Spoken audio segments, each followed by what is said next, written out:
كل حاجة في ذكرياتي ليكي برضك. فين يا حاجة الشرز الأصفر؟ يا ابني عندك مش لاقيه، تيجي وفي ثانية نجيبيه. انت ايه؟ عارفة حاجتي مكانها أكتر يعني مني؟ هو ما بيملاش عينيكي كبر سني؟ اوعى طولك يا ولا يغرك يخمك، ده انت لو عمرين كمان كده قد عمرك. انت يا ابني ابن عمري، وعمري هفضل برضه امك. طب يا حاجة للأسف مفيش هدية.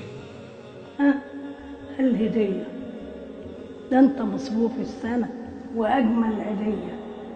شوف كنوز الدنيا ديت تسوى ايه في كلمة يا امي وانت جاي داخل عليا. لسه برضه بتغلبيني، زي لما بكون مقشفر وانتي بس بتعرفي. الدنيا من غيرك بحالها، والله يما ما تملى عيني.